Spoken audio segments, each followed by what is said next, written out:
그날 밤은 유독 하늘이 뚫린 듯 억수 같은 비가 쏟아지던 밤이었습니다. 마치 하늘에 있는 신들이 크게 노하여 인간 세상을 물바다로 만들려는 듯 굵은 빗줄기는 쉴 새 없이 대지를 때리고 있었습니다. 여기는 한양으로 넘어가는 길목 중에서도 가장 험하기로 소문난 문경세제 대낮에도 호랑이가 나타나 사람을 물어간다는 그 험한 고갯길에 칠흑 같은 어둠이 내려앉았습니다. 번쩍 하고 번개가 칠 때마다 비에 젖은 앙상한 나뭇가지들이 마치 귀신의 손톱처럼 번뜩이며 길을 막아섰습니다. 이 지옥 같은 빗속을 홀로 뚫고 가는 이가 있었으니 그는 한양으로 과거를 보러 가던 젊은 선비 김진사였습니다. 김진사는 며칠째 계속된 산행으로 이미 지칠 대로 지쳐 있었습니다. 쓰고 있던 것은 비에 젖어 형체를 알아볼 수없이 쭈글쭈글해졌고 도포자락은 진흙투성이가 되어 천근만근 무거웠습니다. 한 걸음 뗄 때마다 진흙탕이 발목을 잡아채는 통에 숨은 턱 밑까지 차올랐습니다. 어찌 나를 잡아도 하필 이런 나를 잡았을꼬. 내 이러다 과거장에 닿기도 전에 객사하는 것은 아닌가. 선비는 두려움에 떨며 미끄러운 집신을 고쳐 신었습니다. 어디선가 늑대의 울음소리인지 바람소리인지 모를 기이한 소리가 우우하고 들려올 때면 선비의 머리카락이 쭈뼛 곤두섰습니다. 그때였습니다. 후두둑 떨어지는 빗소리와 화르릉 울리는 천둥소리 사이로 아주 미세하지만 분명한 소리가 선비의 귀를 파고들었습니다. 으앙 선비는 걸음을 뚝 멈췄습니다. 자신이 헛것을 들은 것인가 싶어 귀를 막았다 떼어보았습니다. 하지만 소리는 멈추지 않았습니다. 그것은 분명 갓난아기의 울음소리였습니다. 이 깊은 산중, 인가라고는 찾아볼 수 없는 첩첩산 중에서 그것도 이 폭우 속에 아기 울음소리라니 순간 선비의 머릿속에는 어릴 적 할머니에게 들었던 온갖 무서운 이야기들이 스쳐 지나갔습니다. 사람을 훌려간을 빼먹는다는 구미호가 아기 소리를 내는 것인가? 아니면 억울하게 죽은 원귀가 산 사람을 부르는 소리인가? 선비는 당장이라도 귀를 막고 도망치고 싶었지만 발이 땅에 붙어버린 듯 움직이지 않았습니다. 아니다. 만약에 진짜 아기가 이 비를 맞고 버려져 있는 것이라면 내 비록 겁쟁이나 사람의 도리를 저버리고 어찌 성현의 글을 읽었다 하겠는가. 김진사는 덜덜 떨리는 다리를 손으로 내리치며 억지로 용기를 냈습니다. 그는 지팡이로 풀숲을 헤치며 소리가 나는 쪽으로 한 발 한 발 다가갔습니다. 가시덤불에 옷이 찢기고 얼굴이 긁혔지만 아기 울음소리는 점점 더 선명해졌습니다. 풀숲을 헤치고 나아가자 눈앞에 펼쳐진 풍경에 선비는 그만 주저앉을 뻔했습니다. 그곳은 주인이 없는 오래된 무덤들이 모여있는 공동묘지였습니다. 관리하는 이 없이 버려진 봉분들은 반쯤 무너져 내렸고 비석들은 깨진 채 여기저기 나뒹굴고 있었습니다. 번쩍 다시 한번 번개가 밤하늘을 갈랐습니다. 그 짧은 순간 선비는 보았습니다. 흙이 채 마르지도 않은 쓴 지 얼마 안 되어 보이는 어느 봉분 앞에 하얀 물체가 웅크리고 있는 것을 말입니다. 그것은 소복을 입은 여인이었습니다. 여인은 비를 쫄딱 맞으며 품에 무언가를 소중히 안고 무덤가에 앉아 있었습니다. 선비는 마른 침을 삼키고 조심스럽게 다가갔습니다. 가까이 다가가니 여인의 모습이 더욱 선명하게 보였습니다. 산 사람의 기운이라고는 전혀 느껴지지 않는 싸늘한 모습, 헝클어진 머리카락은 빗물에 젖어 창백한 얼굴을 가리고 있었고 입술은 푸르딩딩하게 질려 있었습니다. 가장 섬뜩한 것은 그녀의 눈이었습니다. 초점이 없이 텅 빈 눈동자는 허공을 응시하고 있었는데 그 눈빛에는 원망도 분노도 아닌 깊고 깊은 슬픔만이 가득했습니다. 그녀의 품에 안긴 것은 태어난 지 고작 100일이나 되었을까 싶은 핏덩이 같은 아기였습니다. 아기는 자지러지게 울다가 지쳤는지 칭얼거리며 여인의 품을 파고들고 있었습니다. 선비는 떨리는 목소리로 어렵게 입을 열었습니다. 이보시오 부인, 이 밤중에 이 험한 빛 속에서 어찌 갓난아이를 데리고 이런 흉한 곳에 계시오? 댁이 어디시오? 선비의 목소리는 비바람에 묻혀 작게 들렸지만 여인은 미동도 하지 않았습니다. 그저 아이를 안은 채 고개를 푹 숙이고 있을 뿐이었습니다. 선비가 다시 한번 물으려던 찰나 여인이 아주 천천히 마치 녹슨 기계처럼 고개를 들었습니다. 그녀의 눈과 마주친 선비는 심장이 얼어붙는 듯 했습니다. 아기가 배가 고파서. 여인의 목소리는 사람의 성대에서 나오는 소리가 아니었습니다. 땅속 깊은 곳에서 울려나오는 듯 낮고 습하고 음산했습니다. 젖이 나오지 않아. 배가 고파서. 선비는 그제야 여인의 품을 자세히 들여다보았습니다. 아기는 여인의 가슴에 얼굴을 묻고 무언가를 열심히 빨고 있었습니다. 다행이구나.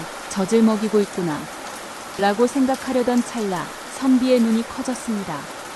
아기가 물고 있는 것은 어미의 젖가슴이 아니었습니다. 아기는 여인의 손가락을 입에 물고 있었습니다. 쪽쪽 소리를 내며 빨고 있는 여인의 검지손가락 끝에서는 붉은 선혈이 배어나와 아기의 입으로 흘러들어가고 있었습니다. 선비는 소스라치게 놀라 비명을 지르며 뒷걸음질 쳤습니다. 으악! 이게 무슨 피를 먹이는 어미라니. 이것은 이승의 풍경이 아니었습니다. 여인은 선비의 비명에도 아랑곳하지 않고 슬픈 목소리로 말을 이었습니다. 먹을 것이 없어. 죽어서도 젖이 돌지 않아. 내 피라도 먹여야 했습니다. 우리 아기, 불쌍한 내 새끼. 그 목소리에는 공포를 넘어선 뼈에 사무치는 어미의 한이 서려 있었습니다.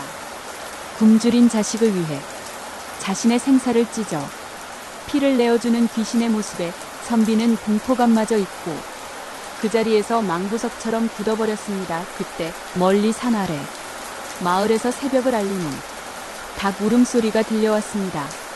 꽃기호 마이너스 새벽을 깨우는 닭소리가 산천에 메아리치자 여인의 몸이 흠칫하고 떨렸습니다. 그녀는 선비를 향해 마지막으로 애절한 눈빛을 보냈습니다. 부디 우리 아기를 거두어 주세요. 부디 우리 아기를 거두어 주시오. 여인의 목소리는 빗소리에 묻혀 점점 희미해졌고 그녀의 형체는 마치 새벽 안개처럼 흐릿해지기 시작했습니다. 그리고 눈 깜짝할 사이에 여인은 온데간데 없이 사라지고 말았습니다. 마치 땅이 그녀를 삼킨 듯 혹은 처음부터 없었던 환영인 듯. 남은 것은 덩그러니 무덤 앞에 놓여 자지러지게 울어대는 아기뿐이었습니다. 선비는 떨리는 손으로 조심스럽게 아기를 안아 올렸습니다. 아기의 입가에는 여전히 붉은 피가 묻어 있었고 몸은 비에 젖어 차가웠지만 심장은 콩닥콩닥 힘차게 뛰고 있었습니다. 선비는 자신이 겪은 일이 꿈인지 생시인지 분간할 수 없었지만 품에 안긴 아기의 무게만큼은 분명한 현실이었습니다. 선비는 서둘러 겉옷을 벗어 아기를 감싸 안고 날이 밝자마자 허둥지둥 산 아래 마을로 내려갔습니다. 마을에 도착한 선비는 촌장의 집을 찾아가 밤새 있었던 일을 털어놓았습니다. 이야기를 들은 마을 사람들은 얼굴이 사색이 되어 수군거렸습니다. 그 무덤이라면 얼마 전 아이를 낳다 죽은 순인의 무덤이 아닙니까? 그렇지 않아도 아이를 낳자마자 숨을 거두어 불쌍해서 아이와 함께 묻어주었다고 들었는데 그럼 그 아이가 아직 살아있단 말인가? 마을 사람들은 믿을 수 없다는 표정으로 서둘러 곡괭이와 삽을 챙겨 선비를 앞세우고 산으로 올라갔습니다. 비가 그친 산길은 미끄러웠지만 사람들은 쟁걸음으로 무덤가에 도착했습니다. 어젯밤 선비가 보았던 그 무덤 앞에 도착하자 사람들은 경악을 금치 못했습니다. 분명히 며칠 전 봉분을 둥글게 쌓아 올린 무덤인데 겉으로 보기엔 흙이 파헤쳐진 흔적이 전혀 없었습니다. 하지만 이상하게도 관 뚜껑이 있는 부분이 안에서 밀어 올린 듯 불룩하게 솟아올라 흙이 갈라져 있었습니다. 사람들이 침을 꿀꺽 삼키며 조심스럽게 무덤을 파헤치고 관 뚜껑을 열었습니다. 관 뚜껑이 열리자 그곳에는 어젯밤 선비가 보았던 그 여인, 순이가 싸늘한 주검이 되어 누워 있었습니다. 그때 촌장이 떨리는 목소리로 말했습니다. 이보게들 이봉분을 좀 보시오. 밖에서 판 흔적이 없지 않소. 그렇습니다. 그날 밤 차디찬 땅속 어둠 속에서 아이의 울음소리가 들려왔을 것입니다. 죽어서도 눈을 감지 못한 어미는 관뚜껑을 긁으며 몸부림쳤을 것입니다. 콰지직 하는 소리와 함께 단단한 무덤에 흙이 쩍하고 갈라지고 그 좁은 틈 사이로 어미는 기어나왔을 것입니다. 피투성이가 된 손톱으로 흙을 파헤치고 오직 배고파 우는 내 아기에게 젖을 물려야 한다는 일념 하나로 죽음의 문을 찍고 세상 밖으로 나왔던 것입니다. 시신을 수습하던 사람들은 모두 숙연해져 눈물을 흘리지 않을 수 없었습니다. 여인의 오른쪽 검지손가락 끝은 무언가에 지시겨진 듯 상해 있었고 그곳에는 누군가 빤 듯한 핏자국이 선명하게 남아 있었습니다. 젖이 나오지 않자 자신의 손가락을 깨물어 그 피를 아이에게 먹였던 것입니다. 김진사는 하늘을 우러러 탄식하며 읊조렸습니다. 죽음조차 갈라놓을 수 없는 것이 바로 어미의 마음이라더니 내 오늘 귀신이 되어서도 자식을 지키는 핏빛 모정을 눈으로 보았구나. 김진사는 그 아이를 양자로 거두어 정성껏 키웠습니다. 아이는 훗날 장성하여 효심 깊은 훌륭한 인재가 되었고 평생 자신을 낳아준 어머니와 길러준 아버지를 모셨다고 합니다. 비가 오는 날이면 아직도 문경세제 그 고갯길에는 자식을 살리기 위해 무덤을 찍고 나온 어미의 슬픈 울음소리가 들린다는 전설이 전해져 오고 있습니다. 오늘의 심야 엑스파일 죽음도 막지 못한 어미의 사랑 무덤을 찍고 나온 핏빛 모정편이었습니다.